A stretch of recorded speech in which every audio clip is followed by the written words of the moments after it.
I have seen many people wander through the mountains searching for answers could not in the world below, but few carried the quiet determination of the man who lived alone in the high valley where the winds curled like old spirits and the cold reached through every crack with a patient certainty. He had built his life there with the same calm rhythm he used to stack stones for his walls or gather water from the spring at dawn, and from the moment you first looked at him, you sensed that he belonged to that vast solitude in a way that could not be explained with simple. There was something ancient in the way he moved, something grounded, something made you feel that he had learned to listen to things most people never noticed, like the faint shift in the air before a storm or the subtle creak of the pines when deep winter began to settle the slopes. His cabin seemed small against the enormity of the mountain, but when you stepped inside, it felt almost impossibly warm and steady, as if the place had gathered its own spirit over time, shaped by the man who lived there, the quiet harmony he had formed with his surroundings. People from the town far below often questioned how he managed to stay through the long winters, especially when the snowfall came so heavy that the roofs bent under the weight, and the nights stretched endlessly across the ridge. They wondered how he kept warm with hauling massive piles of firewood every week, how he kept his cabin from freezing he slept, and why he refused to replace the old iron stove that stood in the center of the room. Strange interior. Some called it a foolish invention, others called it a waste metal. A few even joked that the man must have lost his mind long ago, for no one could see the purpose of a stove that looked empty on the inside and burned through almost no wood. When they saw it for the first time, they laughed quietly among themselves, whispering that he should come back down to the valley where real stoves existed and where people knew the proper way to stay warm. The man never argued with. He simply smiled with a softness that made the silence around him feel even deeper, as if he knew something they did not and had no desire to prove. He had learned long ago that time and patience were better teachers than pride, and he understood that the mountain had its own way of revealing truths to those who stayed long enough. Still, he remembered the looks on their faces whenever they entered. They expected feel the bitter cold haunted the high ridges. Instead, they stepped into a gentle, constant warmth wrapped in a familiar blanket, a warmth that lasted night after night, even when only a few thin branches had been placed in the stove before. He watched them touch the walls with curiosity, expecting to find some secret lining or hidden. They looked under the stove, behind the shelf, inside the old metal pot nearby. They knelt before the hollow chamber of the stove itself, baffled by the strange design that seemed to have no reason to work. They asked him how he kept the fire alive, how the heat lasted so long, how the cabin never cooled even when the fire looked like it had faded hours before. The man would simply say that the mountain had a way of rewarding those who paid attention, and that the stove was only one example of how things could work differently when someone learned to observe instead of trying to control. Predictably, this explanation satisfied no one, and the laughter continued. The truth was that he had never cared about their opinion. He had built his stove during one of the coldest winters he had ever lived through, at a time when he was still learning to adapt to the rhythm of the mountain. The original stove he used had been ordinary, nothing more than a cast iron model he had found abandoned in an old mining shed. It kept the cabin warm enough to survive, but it devoured wood at a pace he found frustrating, and he disliked the constant need to feed it throughout the night. One evening, after spending countless hours in contemplation by the fire, he noticed something curious. The stones behind the stove retained heat much longer than the iron itself. Even when the fire died, the wall continued to release a gentle warmth that felt more pleasant bursts. That observation led him to a slow and thoughtful exploration of how heat moved, how air circulated, how embers lived, and how materials responded to temperature. He spent weeks experimenting with different shapes, different openings, different ways of allowing air to enter. He studied how the flames twisted when the wind changed, how the coals glowed long after the flames disappeared, how certain stones warmed deeply and released that warmth for many hours. All of this happened in silence, with no intention of impressing anyone or solving any grand problem.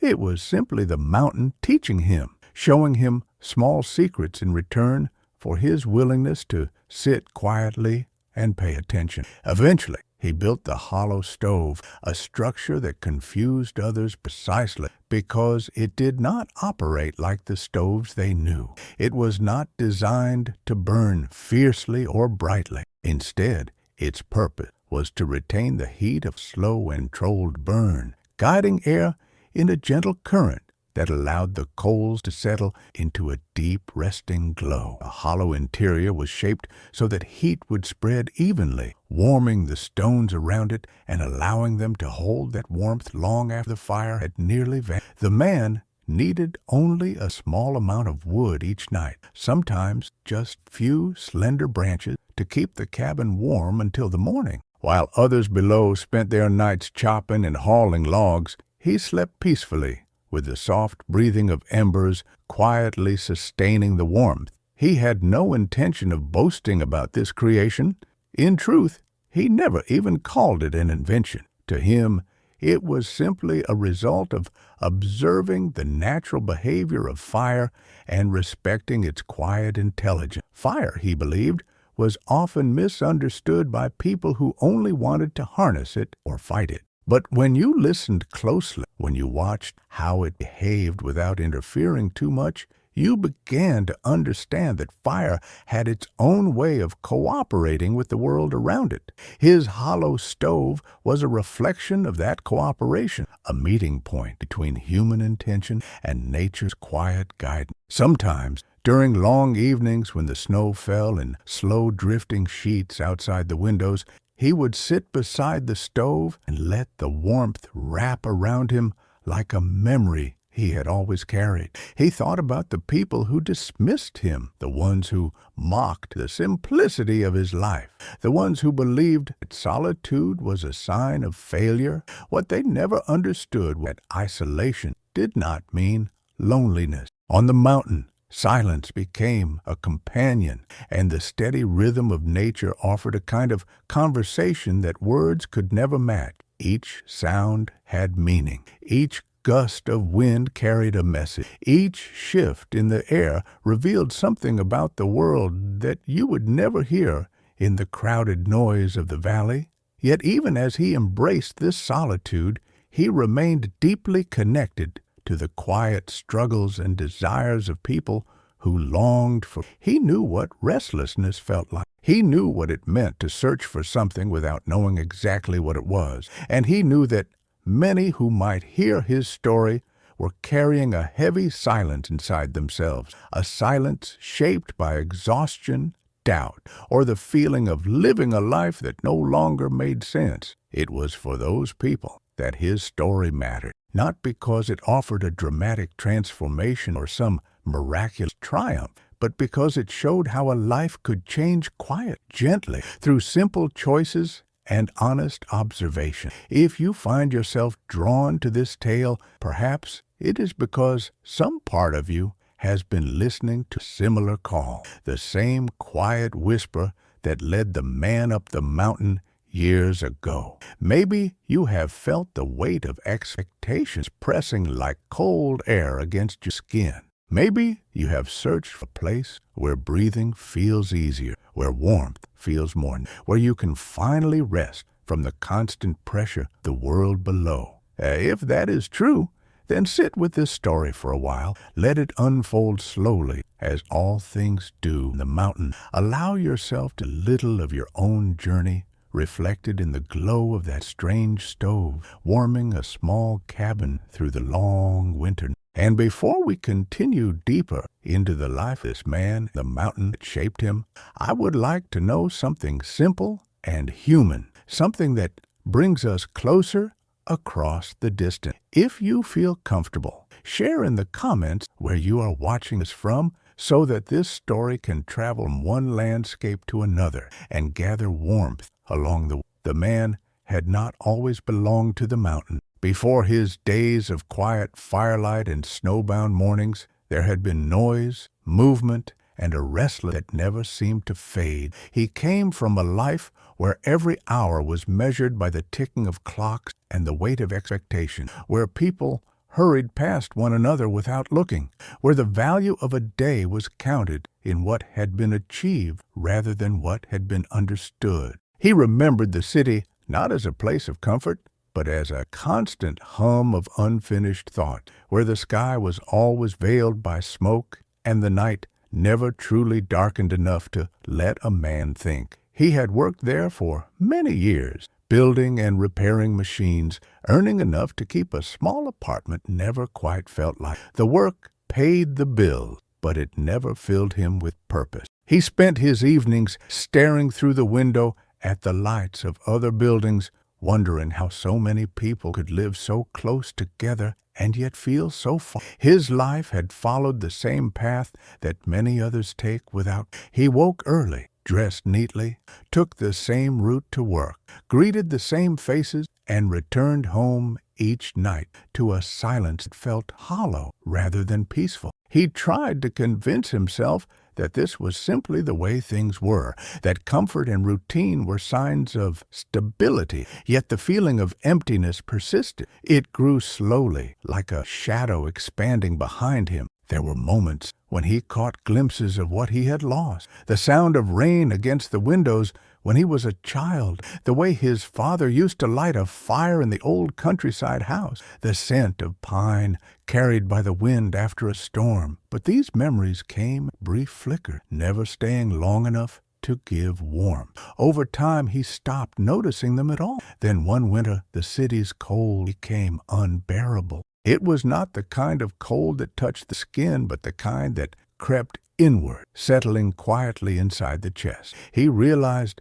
that even surrounded by people, he felt more alone than he ever had before. Something inside him began to whisper that there must be another way to live, that somewhere beyond the noise there might still exist a rhythm closer to the heartbeat of the earth itself. He began walking at night, wandering through empty, watching the faint light of stars, the haze. Those walks gave him a strange sense of relief, as if the simple act of moving through the darkness allowed him to breathe. But when he returned to the walls seemed to close around him. He started reading about wilderness, about men who had gone into remote lands to find silence, about those who had built their own shelters and lived by the rhythm of the season. He imagined what it would feel like to wake without alarm, to see the sun rise without buildings in the way, to eat food he had grown himself, to live in a place truly dark and the air truly still. The more he thought about it, the more he understood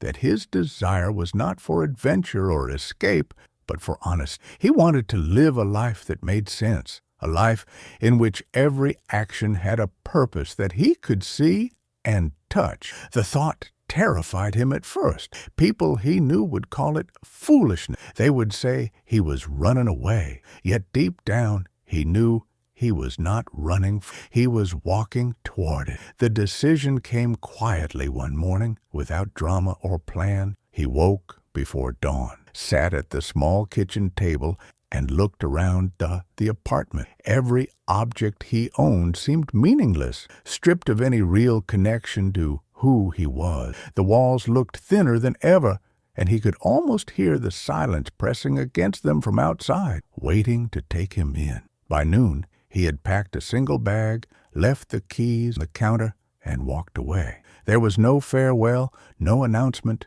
no clear destination. Only the open road, a pool of them waiting in the distance since long before he was. The first weeks were difficult. The body resists change even when the spirit longs. He learned quickly the wilderness bend easily to comfort. His hands blistered, his shoulders ached, and the cold cut through him. Indifferent made him doubt his. He built his first shelter poorly. The wind tore it up during the storm. Yet something inside him remained calm, as if failure was not a punishment, but a form of instruction. He rebuilt the shelter with more care, paying attention to how the land itself offered guidance. He noticed how the trees leaned in certain directions, how stones anchor walls, how moss grew where moisture collected. Each became a lesson, each lesson quiet. With the months slowly the began to. He learned to listen rather than to impose. The rhythm of his days changed. Mornings filled with the crisp scent of frost, afternoons spent gathering, repairing, preparing, and nights sitting beside small fires that seemed to breathe with him. He began to understand the deep stillness that only comes when one is completely alone, yet never lonely. The animals around him ceased to flee at his approach. Birds perched nearby. Foxes watched him from the edge of the trees. Even the sound of the wind felt different, as though it carried words that only the patient could hear. In that stillness, he found something he had never found in all his years among people. Peace. The hollow stove was born from that peace. It was not an invention of need, but of curiosity, a reflection of his quiet dialogue with the mountain. He no longer sought to make things work faster or burn brighter. He sought to make them laugh, to make them gentle. The stove became a symbol of that transformation, a vessel that gave warmth without waste, a creation that lived in harmony with the slow breathing of the earth. When people mocked it, they were really mocking what they did not understand. That simplicity, when aligned with nature, is far more powerful than any machine built for convenience. They saw emptiness in its hollow shape, but he saw balance. Years later, when strangers would climb to visit him out of curiosity or pity, he welcomed them with kindness. He never tried to convince them to live as he did. He knew that every person must find their own way to silence. Some needed the mountain, others needed the sea, others needed simply to listen closely. They already lived, but he could see in their eyes the same flicker of restlessness that had once driven him to leave everything behind. It was the quiet longing for something real, something that could not be bought or measured, something that came only from slowing down and paying attention. In those moments, he understood that his story was not about isolation at all. It was about returning to what had always been there, the honest rhythm of existence that modern life often buries under noise. Stove, cabin, the snow, the silence. They were all reflections of the same truth, that peace is not found in abundance, but in understanding. He had given up comfort, but in return, he had gained meaning. He had lost company, but found connection. He had stepped away from society, but into the arms of the living world. When he thought of his old life, it no longer filled him with regret. He felt gratitude for having lived it long enough to know it was not his. Without those years of confinement, he would never have recognized freedom when it finally arrived. He sometimes wondered what had become of the people he once knew, the ones who mocked his decision, who said he would never survive a single winter on his own. He hoped they had found their own kind of peace, even if it was different from his. The mountain had taught him not to judge. It had shown him that every life, no matter how noisy or silent, carries the same search for warmth at its core. And if you have listened this far, perhaps you too have felt that same quiet pull toward something simpler and truer. If this story speaks to you, if it reminds you of a place you've always wanted to find, then take a moment to let it settle. And if you wish to continue this journey with me, walking further into the snow and silence of this man's mountain life, you can subscribe to the channel so you do not miss the next step of his path. There are still many things to learn from the fire that burns slowly and the heart that listens deeply. The days in the mountains followed no clock, and that was what made them sacred. Time there was measured not by minutes, but by light, by the angle of the sun rising between the peaks, by the shadow that drifted slowly across the cabin floor, by the quiet deepening of sky and evening. The man learned that life could move at the pace of the earth itself, unhurried and unbroken, and that this rhythm brought a peace that no schedule or routine could ever provide. Each morning he woke before dawn, not because an alarm called him, but his body become attuned to subtle the world waking. The first breath of cold air, the faint shimmer of frost on the window, the soft crackle of embers still glowing in the hollow stove, these became his gentle summons to begin. He would step outside barefoot, letting the cold bite at his feet, not out of care, but as a ritual, a way of remembering he belonged to this place. The mountain did not exist to comfort, but to remind him it was real. He breathed deeply, filling his lungs with the sharp scent of pine and snow, and listened. That was how his mornings began, with listening. The silence of the mountain was never truly empty. It was filled with countless small sounds that only appeared when the mind stopped. A distant creek, the soft wing-beat raven passing, the whisper of air moving through the hollowed stones. Each sound carried its own story, and he had learned to recognize them as one might recognize the voices of friends. After a few moments of stillness, he would begin his small chores. There was always something to do, though he no longer thought of them as chores, but as continuations of life itself. He fetched water from the spring, its surface often frozen over, and carried it back in a wooden bucket worn smooth by years. He gathered a few branches, never more than necessary, for the hollow stove. He tended to the small garden patch near the cabin in the warmer seasons, turning the soil gently, thanking it quietly for what it offered. Each action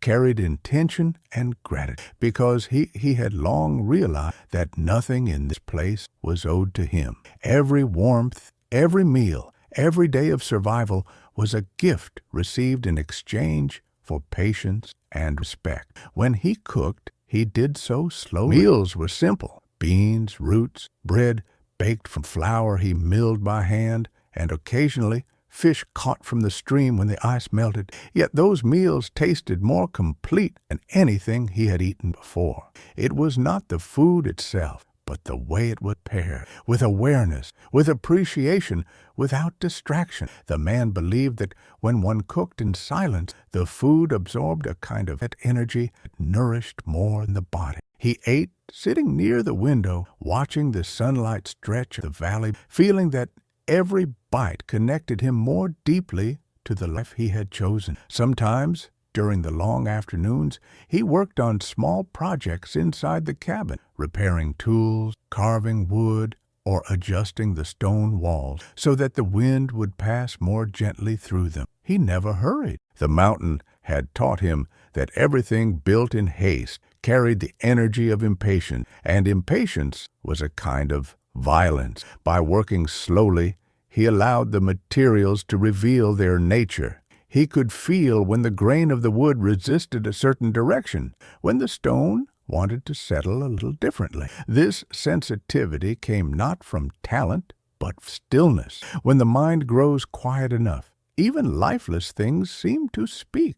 There were days when the snow fell without stopping, covering everything, seamless white silence that made the world feel suspended in time. Those were the days he loved most. He would sit near the hollow stove, its low warmth breathing through the room, and simply watch it drift downward endless. The quiet would grow so deep he could hear his own slow, steady, echoing faintly against the wooden wall. In those moments, he often thought about what people in the valley might be doing, rushing to work, worrying about deadlines, arguing over things that would soon be forgotten. And he felt both sadness and gratitude. Sadness because he understood that they were trapped in a rhythm that stole their peace. Gratitude because he had found a way out of it. But isolation was not without its tests. There were times when storms came with such ferocity that the entire mountain seemed to tremble.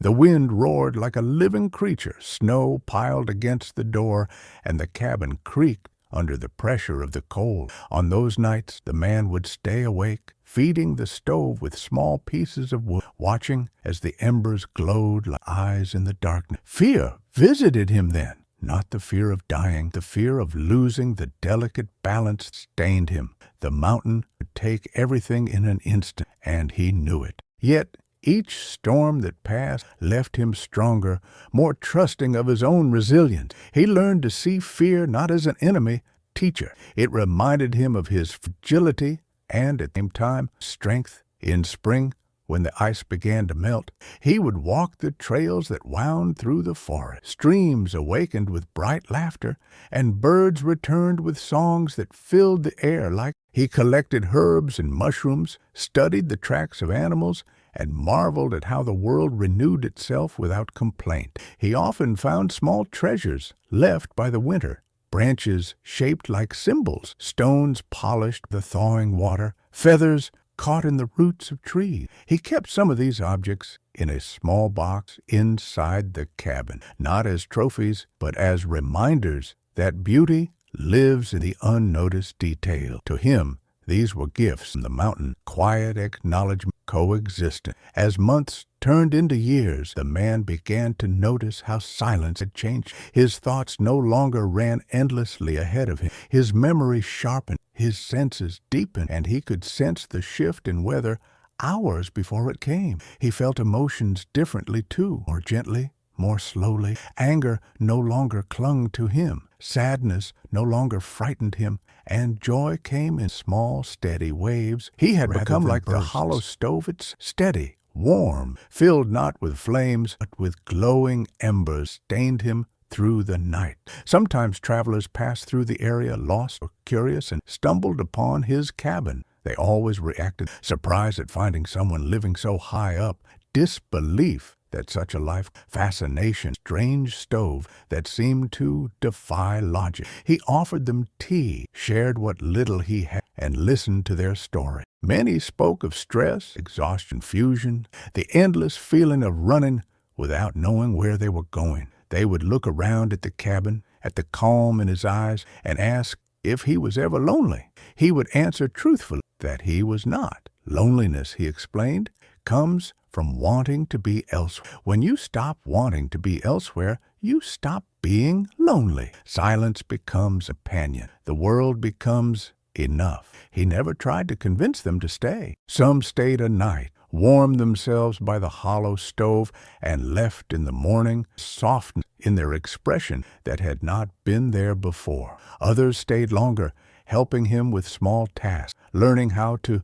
listen to the mountain. A few returned to their own lives, a quiet understanding. Something within them had shifted. The man did not see himself as a teacher, but in his stillness, others found lessons. Years passed this way. Seasons turned like the slow breathing of the earth. He grew older, his beard whitening, his movements slower, but his lighter. The mountain had become his home, his friend, his mirror. He often thought that human life was much like fire or stove, meant not to burn fiercely and quickly, but to glow steadily, giving warmth to whatever was near. That was the secret of to live as the fire lives, not a flame burn. At times, when he sat outside watching the sun sink behind the peaks, he would think of the boy he once was, the man who once ran through city streets chasing. He felt no regret for that younger self. He simply smiled, knowing that even the restless years had led him. Every noise he had endured made the silence sweeter. Every cold moment made this warmth more. Life, he realized, never wastes anything. It transforms everything. Pain into wisdom, noise into quiet, loss into peace. This was his life in silence, not the absence of sound, but the presence of understanding, not the escape from the world, but the discovery of how vast and kind it could be when one stopped trying to control it. He often said to himself that the world below might laugh at his hollow stove and his solitary life, but he knew that somewhere, deep inside each of those who laughed, small ember of longing still glowed, waiting for its chance to breathe. There comes a time, even in the most peaceful life, when the mountain sides test the truth of one's stillness. It is not an act of cruelty, but a way of deepening the bond between the man and the land he depends upon. The mountain, after all, does not offer comfort without reason. It offers truth. The challenge arrived one winter unlike any other, when the cold came early and stayed longer than anyone in the valleys below could remember. The snow began to fall in mid-autumn, thick and heavy, blanketing the world in silence weeks but usually. The man felt it in his bones that something was different, that the mountain was breathing in a slower, heavier rhythm, preparing for something vast and unrelenting. He prepared as he always did. He checked the cabin's roof, reinforced the walls, gathered what wood he needed, not much, the hollow stove, and stored his food carefully. The animals had gone quiet early that year, as if they too knew the depth of coming cold. When the first storm arrived, it came not with wind, but with weight. Snow fell endlessly, hour after hour, day after day, until the world became one white shape without edges. For a while he could still step outside, clear a small path to the spring, and keep the stove breathing gently through the night. But by the second week, the drifts had grown higher than the windows, and stepping outside, the man did not. He had learned to trust the mountain even when it turned fierce. Yet there was something in the air that unsettled him. Stillness too absolute, a cold that felt alive. The stove burned softly, but the air inside the cabin began to thin. The smoke, instead of drifting upward through the chimney, lingered low, curling back toward the floor. He knew what that meant. The heavy snow had covered the chimney, blocking its breath. Without air, the stove would suffocate, and soon he needed to act before the warmth that had sustained him turned into danger. He put on his thickest coat, pulled a wool scarf across his face, and opened the door. It did not open easily. Snow pressed against it like a solid wall, sealing him inside. He used a small shovel to carve a tunnel, a faint blue light above guiding him as he dug. Each breath filled his lungs with ice, but he kept moving, one motion at a time, never fighting the snow but working with it. Letting gravity help him, he lifted and cleared small sections. When he finally broke through to the surface, sky above, pale gray void, the kind of color swallow sound. The wind had stopped. The world was silent in a way that was almost frightened. He climbed carefully onto the roof and began clearing the chimney. His gloves froze stiff within minutes, and the edges of his breath crystallized against his beard. But he worked methodically, knowing that haste led to mistakes. At last, the air moved freely again, and a small wisp of smoke rose upward, twisting gently into the sky. He stood there for a moment, letting the vast silence wash over him, and felt something shift. The cold was merciless, yet it carried a strange beauty, an honesty that the world below would never understand. He knew then that survival here was not a matter of strength, but of harmony. When he returned inside, he found that the fire had nearly gone out. He knelt beside the stove, coaxed the embers back to life, and whispered softly, as though speaking to a friend. The hollow stove glowed faintly, its heat spreading slowly through the stone. As warmth returned, he sat back and breathed deep, feeling the blood return to his fingers. That night, the storm continued outside. He realized how fragile and sacred each breath of heat truly was. The days that followed were harder still. The snow deepened to a point where even the outline of the mountain vanished. Light itself seemed to dissolve in the air, and the man lived in a world of gray and white where sound traveled strangely. He kept the stove alive with the few branches he had left, feeding it carefully, never wasting a single spark. Yet, one morning, as he opened the small wooden chest where he stored his remaining wood, he saw that it was nearly empty. The storm had lasted far longer than expected, and the paths to the forest were buried under meters of snow. If he could not find more fuel soon, the stove would fade, the cabin would fall to the cold. He sat quietly for a long while, considering what to do. Then, as often happened on the mountain, the answer came not through thought, but through stillness. He looked at the walls around him, the stones he had placed by hand years ago,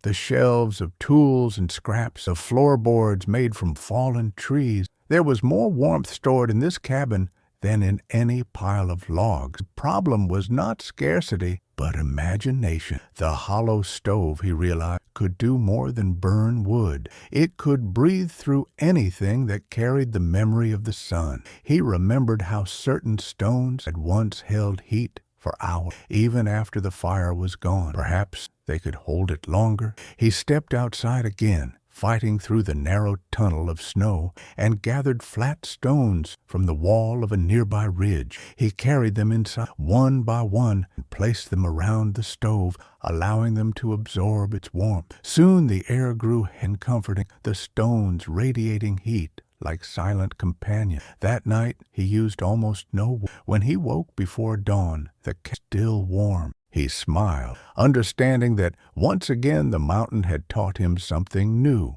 not through words, but through necessity. But the true challenge was yet to come. In late winter, when the storms finally broke and a weak sun returned to the sky, the man discovered something unexpected near the edge of the valley. He had gone out to gather branches that the wind had freed from the trees when he noticed a dark shape half buried in the snow. At first, he thought it was a fallen log, but as he brushed away the snow, he saw the curve of a wing. It was a large bird, a golden eagle, wounded and shivering, its feathers frozen stiff. The man knelt beside it and felt the faint rhythm of its heart beneath the cold. Without hesitation, he carried it back to the cabin, wrapped his coat. He placed the bird near the stove and sat beside it through the night, feeding the embers carefully so that the heat would stay constant. The bird's breathing was shallow, but as the hours passed,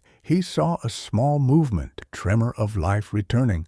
He offered it water from a spoon, small drops at a time, until its eyes opened slowly. For days he cared for it, speaking softly, cleaning its wound, feeding it bits of fish. The bird grew stronger, but it did not try to fly. It stayed near the stove, as if understanding that this man and his hollow fire had given it another chance. In those days, the man felt something shift in his heart again. He had long believed that solitude was his chosen path, but caring for the bird reminded him of connection, of shared survival. The eagle became a mirror for him, a creature of the sky, learning stillness, man of the earth. When the snow finally began to melt, he carried the bird outside, opened his hands, and watched as it lifted its wings and rose into the pale blue air. It circled above the cabin once, twice, then disappeared toward the horizon. He stood there watching,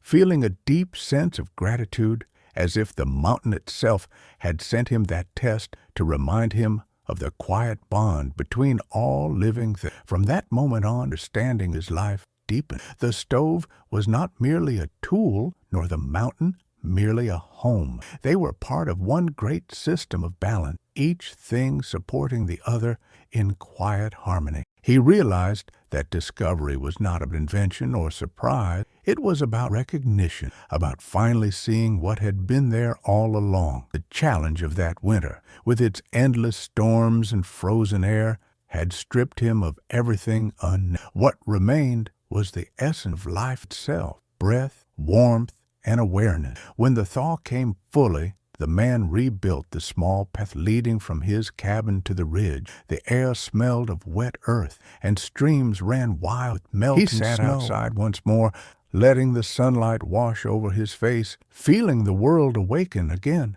He thought of the eagle, now somewhere beyond, and wondered if it remembered the warmth of his hollow stove. He hoped it did. That evening, as the last light faded behind the peaks, he wrote a single line in the small journal he kept, one of the few habits from his old life that he had never abandoned. The line read, "The mountain does not teach through comfort, but through necessity. What it takes away, it replaces with truth." He closed the book, added one small branch to the fire, and watched as the glow spread gently across the stone. If you're listening to this story now, know that every challenge you face carries within it the same quiet promise. The world may seem cold and unforgiving, but sometimes what feels like loss is only the mountain asking you to see different. And if you have found something meaningful in the warmth of this tale, Consider joining this journey, subscribing to the channel, so that you can walk with me through the next chapters of the man's life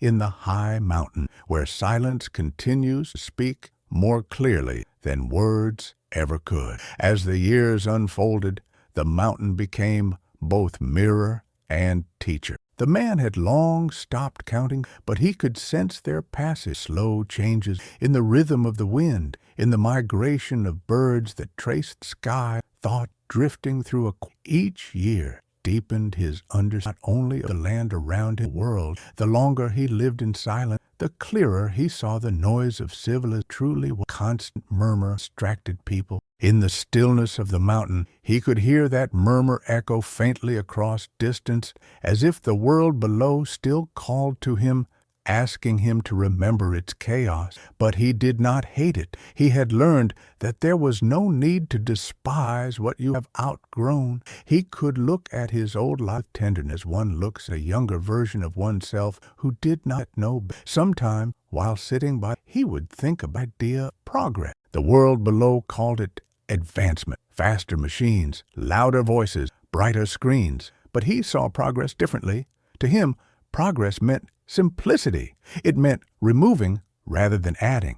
It meant living in such harmony with the world that each breath, each step, each word had purpose. He believed that most of the world had mistaken motion for growth, forgetting that even a storm moves quickly while destroying everything in its real progress, he thought, was like the mountain itself, steady, ancient, patient, unmoved by the vanity of speed. He sometimes wondered why people feared silence so deeply. He remembered how uncomfortable it had once made him too. Back when he lived surrounded by it, did not yet understand it. In the city, silence felt like an absence, a space waiting to be filled with music or words or noise. But in the mountains, silence revealed itself as present, thick, living. It was not the absence of sound, but the fullness of everything did not need to speak. When he sat in that silence, he felt himself dissolve, no longer separate from the wind or the snow or the distant cry of a hawk. He understood then that loneliness had never been about a lack. It had been about the lack of connection. And true connection could not come from proximity, from understanding. He often imagined the people below, still chasing their days through narrow streets, watching the clock, measuring their worth by things that could vanish in an instant. He did not pity them, but he felt a deep compassion for them. He knew how easy it was to believe that busyness equaled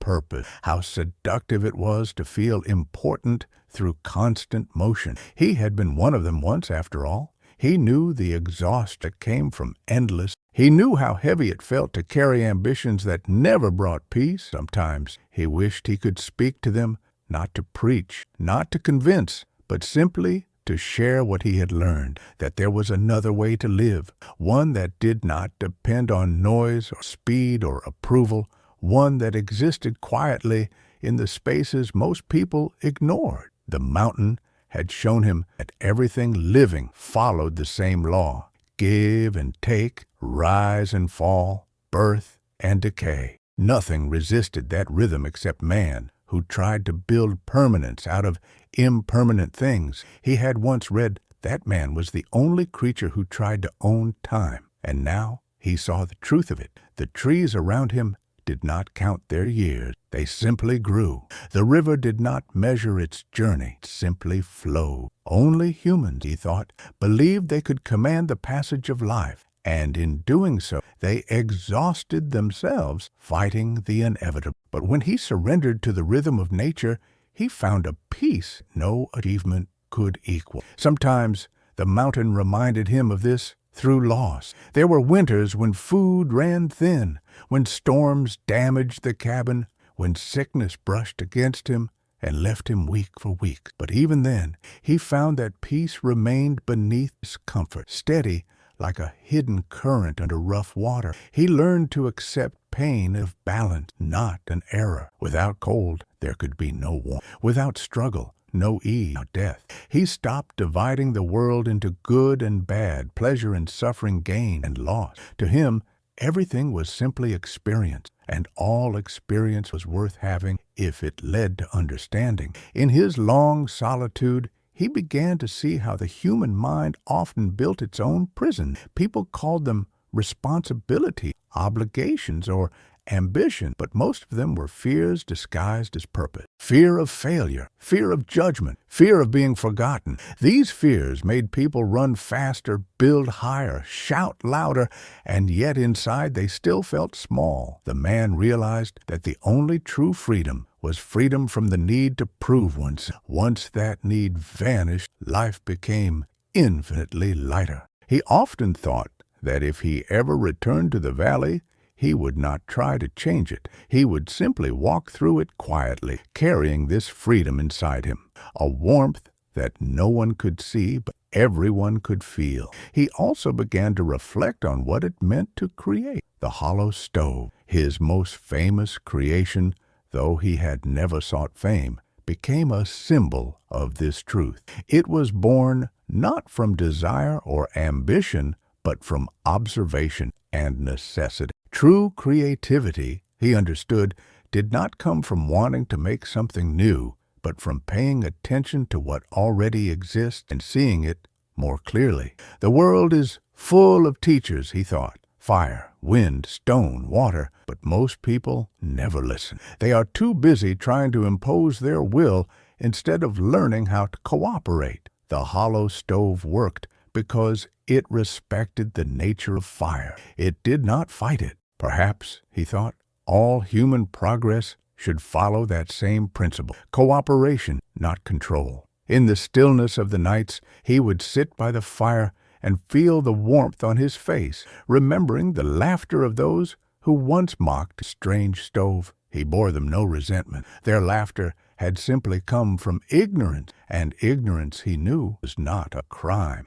It was simply blindness. He had been blind once, too, and in a way, their disbelief had pushed him further into silence, where he discovered truths that laughter could never erase. Every mockery he had endured had been a gift, each one pushing him deeper into his purpose. He also learned that solitude had nothing to do with distance and everything to do with depth. He had met people who lived surrounded by others, yet were trapped in the coldest solitude imaginable. And he had met moments, even in this vast isolation, where he felt the presence of everything alive, the pulse of the earth beneath him, the unseen stars above, the faint hum of life moving through the trees. In those moments, he was not alone, he was endless. That realization filled him with a peace so profound that words hold it. He once wrote in his journal that the greatest companionship a man is the silent, because silence never lies. As he aged, his reflection grew softer. He no longer sought to define things.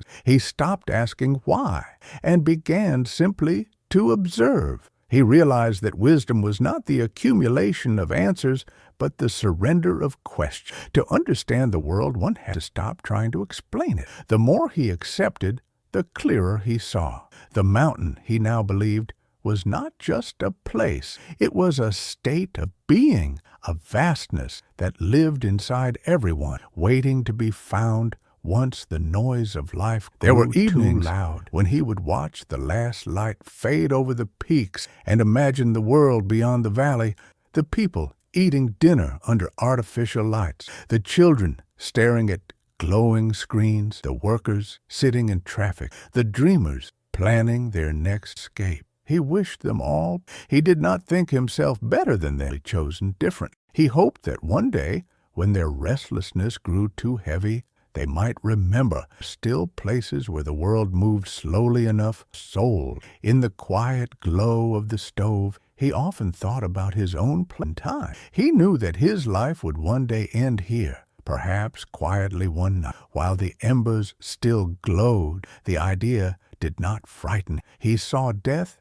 as a return, not a loss. Everything he was had come from the mountain, his food, his warmth, his shelter, and one day he would return to it, becoming part of the same soil that fed the roots of the pine. He found that thought comforting. It meant that nothing was wasted, not even him. Sometimes He thought that if people could see death the way he did, they would live differently. They would stop trying to conquer time and start learning to live within it. They would stop fearing ending and start noticing beginnings. They would understand that every breath is both the end of one moment and the birth of another. That understanding, he believed, was the key to real peace. And as the years continued to fold gently into one another, he found that the great discovery of all hollow, not the way to survive the winter, not even the wisdom of solitude. It was the realization the world and the man were separate. The same fire that warmed his cabin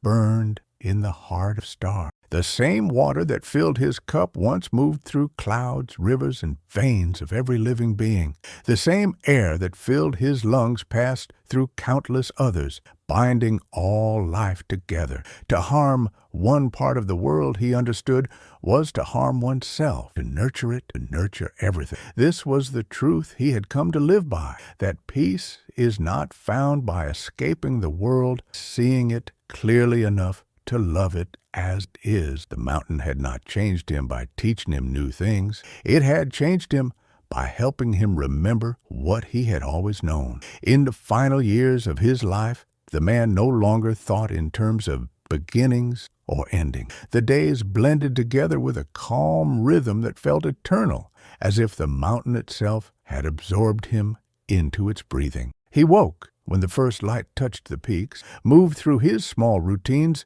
with deliberate gentleness, and rested when darkness filled the valley. The seasons continued their patient cycle, snow and thaw, bloom and decay, silence. He had become a part of it all, so deeply woven into the mountain's fabric that his own presence seemed less like a life and more like quiet continuation of nature. The cabin stood as it always had, sturdy and humble, its wooden frame seasoned by decades of storms. The hollow stove still glowed each night, breathing softly, filling the room with the same steady warmth that had once amazed those who mocked it. He no longer thought of the stove as an invention or even as his creation. It had long ceased to belong to him. It was the mountain's gift, something born from observation, patience. The way it held heat, the way it turned small things into endurance, the way it burned quietly through the night. It reflected the same philosophy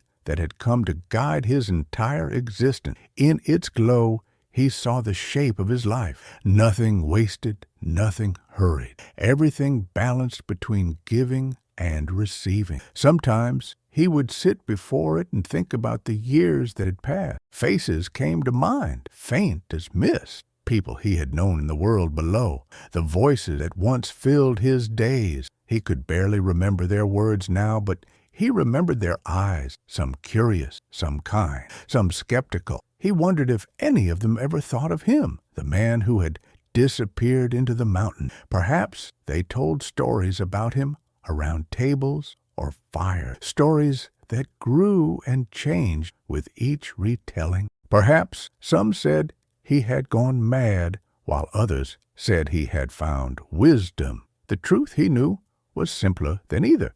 He had simply stopped running from himself. The world below had continued changing even without him. Sometimes travelers who passed through would tell him of new machines, new conflicts, new conveniences, new crises. They spoke of cities that never slept, of people more connected than ever yet, more divided than before. The man listened. He felt no anger, softly, no superiority, no pity. The world was what it had always been, a mirror of human desire, a place where restlessness not meaning. He knew that even in its chaos, there was still beauty. He believed that somewhere within that, there were still those who longed, who still dreamed of waking one day, the pure sound of wind moving through pine trees. For them, the mountain would always be waiting. He began to write more often in his old journal, filling its pages with reflections not meant to be read, but simply to be written. Writing had become another way of listening. The words were not instructions or teachings, but offerings to the silence, as though he were placing small stones upon a path for those who might follow. He wrote about the way light changes before snow, about how water sounds different when it carries the first melt of spring, about how fire behaves when it feels fear or gratitude. He wrote about patience, about acceptance, about the gentle art of letting things end without sorrow. He knew that one day when he was gone, someone might find the journal and understand. In his later years, the man began to slow. His hands, once steady and strong, trembled when he lifted his walks the kettle. Grew shorter, his breath shallower. Yet he never saw weakness an enemy. He welcomed it as the final teacher. The mountain, he thought, was showing him how to let go, how to yield with grace. Each movement became more deliberate, each task more sacred. He no longer tried to build or change, only to maintain and appreciate. Even gathering water from the spring became an act of reverence, a reminder of how precious and fragile each drop of life was. One early autumn morning, he woke before dawn and stepped outside to watch the sky. The air was clear and cold,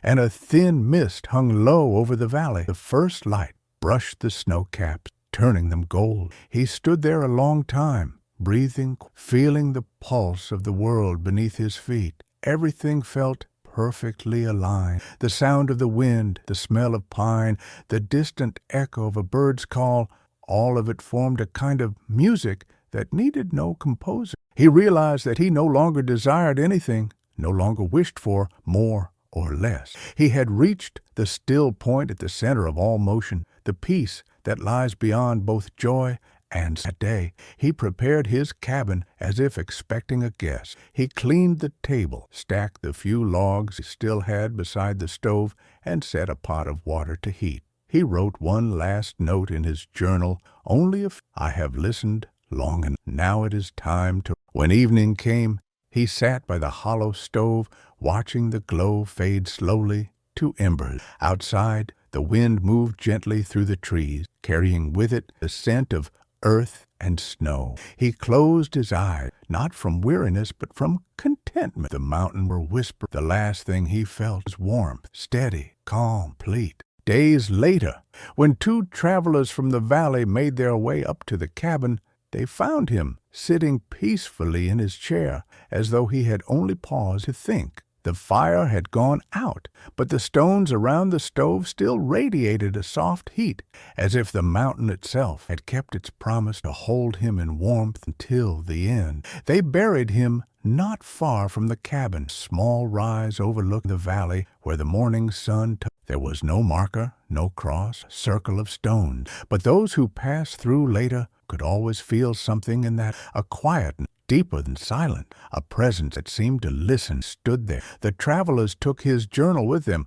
unsure, and when they returned to the valley, they shared its pages. The words spread quietly, passed from one hand to another, read aloud fires through the hum of cities. Some found comfort in them, others curiosity. People began to speak of the man on the mountain who had built a stove that burned through the night with almost no wood, who had found warmth where others found only cold. They called him wise, though he had never claimed wisdom. They called him a hermit, though he had never felt alone. They called him a mystery, though his life had always been simple. Over time, the story of the hollow stove became something larger than the man himself. Some tried to recreate it, searching for its secret in blueprints and measurements. A few succeeded in building stoves that burned longer and cleaner, but none captured the quiet essence design. That was because the stove's secret had never been mechanical. It had been human. Its warmth came from attention, from patience, from the respect of fire rather than the conquest of it. It could not be copied by those who sought only efficiency. It could only be understood by those who sought harmony. Years passed, and still people climbed the mountain to find his cabin. Some came out of curiosity, others out of need. The cabin, though weathered, remained standing. The hollow stove remained in its place, rusted whole, and each visitor upon entering felt something indescribable, a sense of calm, a whisper of warmth that seemed to come from the stones themselves. Some said they could feel his presence there, not as a ghost, but as a memory woven into the air. They would sit in silence, often for hours, listening to the same quiet they'd once shared. Many left changed, carrying with them a piece of the mountain's wisdom back into their own lives. In the years that followed, his story continued to move through the world in quiet. People quoted his journal in their own writing. Artists painted the cabin beneath silver skies. Builders spoke of the hollow stove as a symbol of endurance. Yet what mattered most was not the story itself, the silence it carried. It reminded people that peace was not lost, that simplicity is still possible, that even in a world full of noise, there would always remain a place, whether on a mountain or within one's own heart, where a single flame could burn all night fed.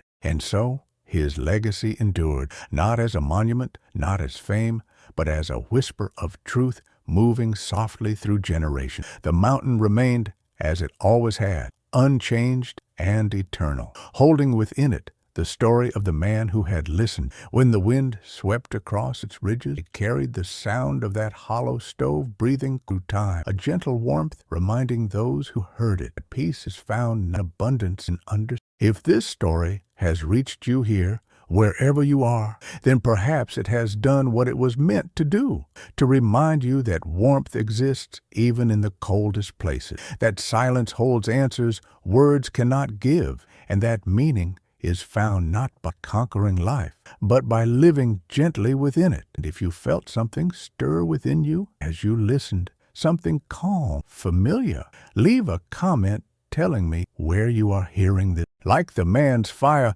your presence keeps this story alive, carrying its warmth across distances. If it brought peace to your heart, let it travel further. Share it, like one passes a flame in the dark, so that others too may find their quiet place among the mountains.